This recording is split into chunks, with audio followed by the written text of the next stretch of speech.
السلام عليكم ورحمة الله وبركاته. تنظيف البيت بيحتاج من ربة المنزل جهد كبير، ولذلك بتلجأ أغلب ربات البيوت لاستخدام المكنسة الكهربائية لتوفير جزء من المجهود في التنظيف. ولذلك يجب ان احنا نختار المكنسة بعناية بحيث ان هي تكون مناسبة للاحتياجات وان هي تقوم بالوظيفة المخصصة ليها بكفاءة عالية. بس قبل ما اشتري اي مكنسة لازم احدد احتياجاتي عن طريق الاجابة عن بعض الاسئلة اللي هنطرحها دلوقتي. اول حاجة، ايه هي نوعية الارضيات او نوعية السجاد اللي هيتم كنسه بالمكنسة؟ ايضا ايه هي كمية الاستهلاك، يعني عدد مرات الكنس، هل انا بقوم بعملية الكنس بصفة يومية ام بكنس مرة او مرتين بس في الاسبوع؟ وطبعا ده بيتحدد حسب عدد افراد الاسرة واعمارهم في البيت. ايضا ايه هو حجم المنزل، هل هو شقة صغيرة ام بيت كبير بعض الشيء ام هو بيت مكون من عدة طوابق؟ وايضا هل هناك احد من افراد الاسرة عنده نوع من انواع الحساسية او الربو؟ ايضا ايه هي شدة الضوضاء اللي ممكن ان انا اتحملها اثناء تشغيل المكنسة؟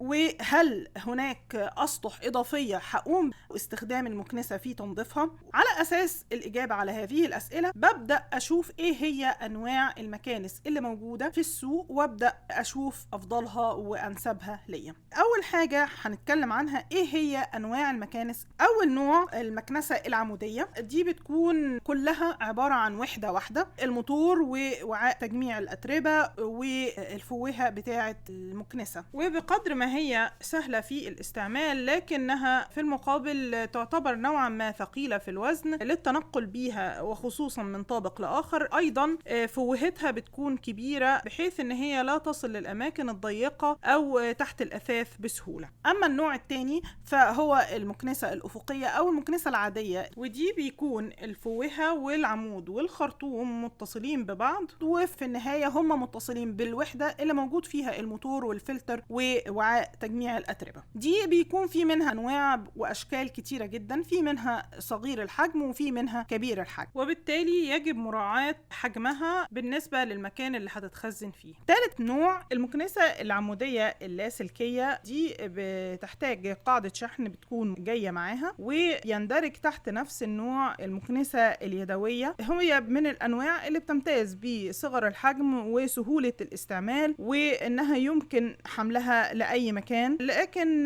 في المقابل الوعاء بتاع تجميع الأتربة بتاعها بيكون حجمه صغير. في أنواع جديدة نزلت منها بتكون المكنسة اليدوية بيمكن تركيبها على يد طويلة بحيث إنها تستعمل زي المكنسة العمودية. أيضا مؤخرا ظهرت في الأسواق المكنسة الروبوت أو الآلية، ودي بتمتاز بأن هي أولا صغيرة في الحجم جدا، تقدر توصل تحت الأثاث والأماكن اللي ممكن تعجز المكنسة العادية عن الوصول ليها. غير كده بنقدر ان احنا نبرمجها للأوقات اللي محتاجين انها تشتغل فيها، وهي بتعمل عملية تقدير مساحة المكان للمنطقة اللي هيتم كنسها وبتقوم بالعمل. وفي أنواع جديدة كمان نزلت منها مؤخرا فيها واي فاي بحيث ان يتم التحكم فيها عن بعد، لكن من عيوبها الأساسية ان هي ما نقدرش ان احنا نعتمد عليها في التنظيف العميق للأرضيات او السجاد بصفة عامة. دي تقريبا اغلب الانواع اللي موجودة في السوق. طبعا في النوع بتاع غسل السجاد بس احنا بنتكلم على المكانس الجافة اللي بتقوم بالكنس فقط. بعد كده هنبدأ نتكلم على الخواص الأساسية لأي مكنسة لازم ناخد بالنا منها واحنا بنشتري المكنسة. اول حاجة لازم اهتم ان الموتور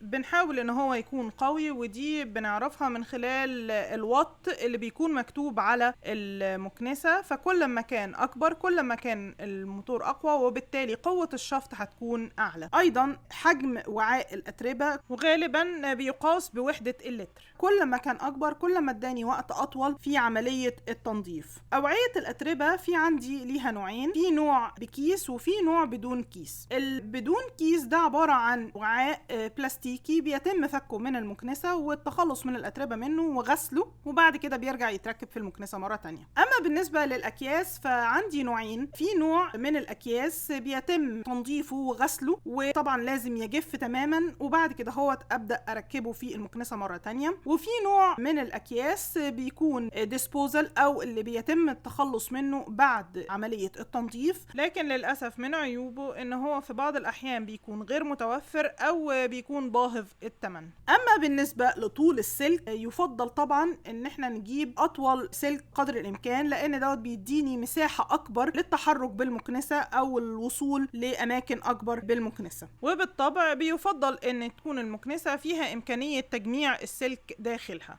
ايضا من الاشياء اللي بتفرق هو وزن المكنسة، فكل ما كانت المكنسة اخف كل ما كانت اسهل في التحكم فيها والحركة بيها بسهولة، وخصوصا لو كان البيت مساحته كبيرة او كان بيتكون من عدة طوابق. برضو من الاشياء الكتير بيهتموا بيها وخصوصا الاشخاص اللي بيكون عندهم حساسية هو عدد الفلاتر اللي موجودة في المكنسة. في منها المكتوب عليه EPA، وافضل انواع الفلاتر اللي بيكون مكتوب عليها HEPA، وديت معناها ان الفلتر بياخد الاتربة وبيخرج هواء نقي بنسبة 99.97%. بعض الشركات بتوفر امكانية تبديل الفلتر العادي لبعض الموديلات الخاصة بيها بالفلتر ال HEPA. ايضا لازم اعرف كيفية تنظيف الفلتر بتاع المكنسة، وايضا مدة تغييره كل قد ايه. من الاشياء برضو اللي تهم ناس كتير مدى ارتفاع صوت موتور المكنسة، وده كل ما كانت اقل في الضوضاء بتاعتها كل ما كانت افضل. وبلاقي دوت موجود على المكنسة بوحدة اسمها الDP او الديسيبل اللي هي بتبين لي ارتفاع صوت الموتور.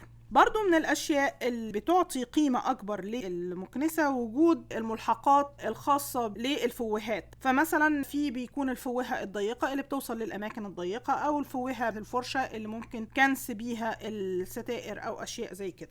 أيضا نوعية العمود للمكانس الأفقية، فلو كان العمود من النوع الستانلس ستيل ده بيكون أفضل من البلاستيك. وطبعا من الأشياء اللي لازم أسأل عليها هي قطع الغيار وتوفرها في السوق للموديل اللي أنا هشتريه، وأتأكد برضو من توكيل بتاع ماركة المكنسة إن هو موجود ومتوفر في البلد اللي أنا موجودة فيها. في بعض الخواص الإضافية اللي طبعا بتعطي ميزة أعلى للمكنسة في حال وجود. فمثلا في بعض المكانس فيها إمكانية التحكم في طول العمود الخاص بالمكنسة، وده بيديني إمكانية للوصول لمساحة أعلى، وخصوصا لو كنت عايزة أنظف السقف بتاع البيت أو الوصول لأماكن بعيدة بالمكنسة. أيضا طول الخرطوم من الأشياء اللي بتزيد من طول المساحة اللي احنا هنستخدم فيها المكنسة. أيضا سهولة فك أجزاء المكنسة وتنظيفها من الغبار، سواء كان وعاء تجميع الأتربة أو الفلتر. بعض المكانس بيكون فيها مؤشر بيبين امتلاء وعاء التراب أو مع تغيير الفلتر. بعض المكانس أيضا بتتمتع بخاصية الإغلاق الذاتي إذا تم سحب أي قطعة كبيرة أو إذا علق أي شيء في فوهة المكنسة. وبعض المكانس بيكون فيها زر للتحكم في قوة الشفط حسب نوعية الأسطح اللي احنا هنقوم بتنظيفها. بكده تقريبا احنا أدرجنا أغلب الخواص اللي مفروض ان احنا نبحث عنها في المكنسة عند الشراء. أرجو ان الفيديو يكون نال إعجابكم، وأرحب بكل اقتراحاتكم واستفساراتكم في التعليقات، كما أرحب باشتراككم معنا في القناة ليصلكم منا كل جديد. والسلام عليكم ورحمة الله وبركاته.